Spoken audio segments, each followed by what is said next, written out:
This week, the Dow Jones broke through the 50,000 mark, a historic milestone for the stock market. But looking under the surface, the Nasdaq didn't follow the same path, hinted at an interesting rotation, risk moving out of tech into old economy stocks, which usually signals a healthier market overall. At the same time, Bitcoin went through two aggressive weeks of declines, but last Friday it surged over 10% in a single day. Is this just a short-term rebound or a sign of a quick risk-on rotation? Companies like MicroStrategy are reacting to those swings too, and that's exactly what we want to analyze. What options markets are signaling about the next moves for the broader market, crypto, and key stocks?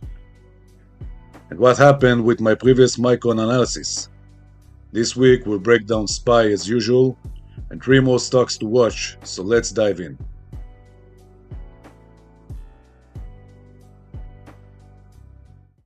Let's start with a quick recap on Micron from last week. In the previous video, I pointed out a wall of puts at the 370 strike, and warned that if the stock broke below 400, it could get pulled quickly toward that 370 level. Well, that's exactly what happened.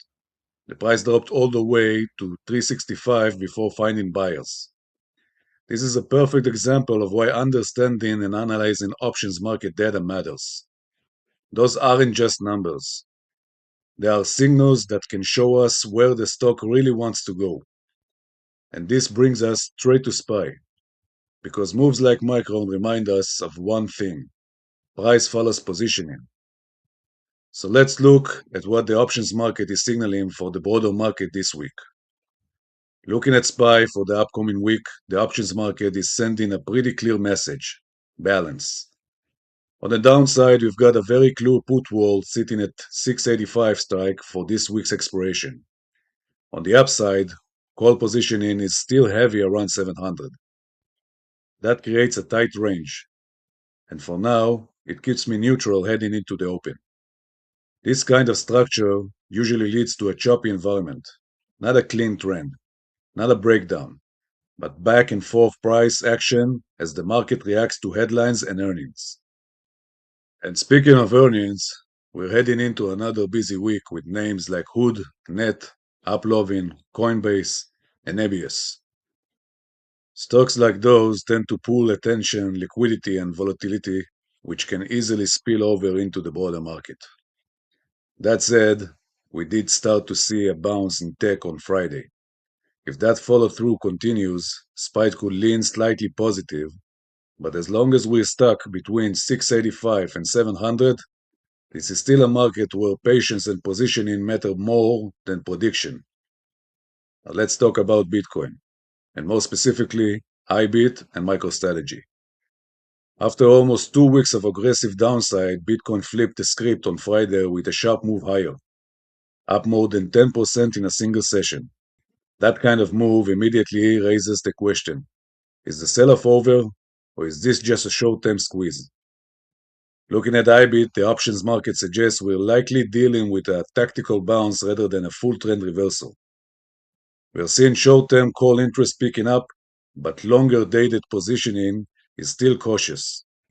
That usually points to a short-term risk-on window, measured in days, maybe a week or two, not a new leg of a long-term breakout. MicroStrategy tells a very similar story, but with more leverage.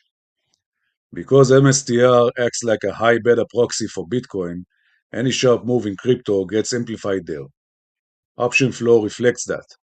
Traders are positioning for volatility, not stability. That's a setup where moves can be fast, but also fragile. So for both IBIT and MSTR, the message is the same. Momentum is back in the short term, but the options market is still asking for confirmation before committing to higher levels. So after looking at the broader market and Bitcoin-related names, let's shift gears. As usual, I want to wrap up with three stocks I'm actively watching and what the options market is hinting at for the next move. Let's start with the crowd favorite, Palantir. Looking at the upcoming weekly expiration, we're seeing a clean call walls around 140 and 150. That tells us there's already some upside being sold into. which can slow price down in the very short term. But when we zoom out to the monthly expiration, the picture changes. Call and put positioning looks much more balanced, and max pain sits around 160. And for anyone not familiar with the term, in simple words, max pain is the price level where option sellers make the most money from both sides.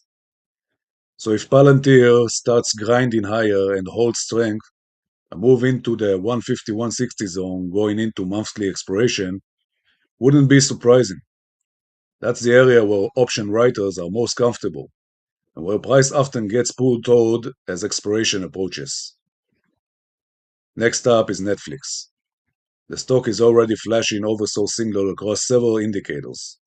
When you combine that with what we're seeing in the options market, a potential upside scenario starts to take shape.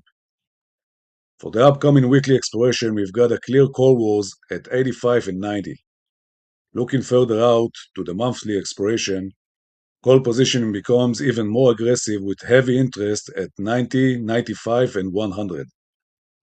When oversold conditions line up with this kind of call structure, it often creates the setup for a short-term rebound over the next week or two. But as always, the second mouse gets the cheese. Let the first mouse walk into the trap. Watch how price behaves early in the week. Let the market tips its end, and you'll be making a much smarter decision. To wrap it up, let's talk about SNDK. The stock continues to show weakness, and the options market is still pointing lower. On the monthly expiration, the put walls remain firmly in place at 550 and 500. Last week, price almost tagged that first level, dropping as low as 562 before bouncing.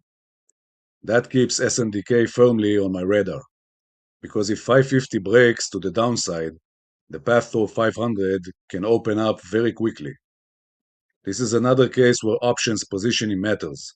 Those levels tend to act like magnets once price gets close. So for now, it's a name to watch closely, especially if downside momentum starts to build. So to sum it all up, we are in a market that's being driven less by headlines and more by positioning.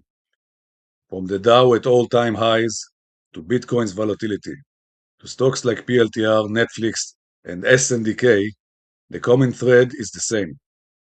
The options market is leaving clues. If you want to stay focused on what actually moves price, flows, positioning, and key levels, make sure you subscribe to the channel. New weekly breakdowns go up every week, and shorts in between when the market starts moving fast. Thanks for watching. I'm Roy, wishing you all a green trading week, and I'll see you in the next one.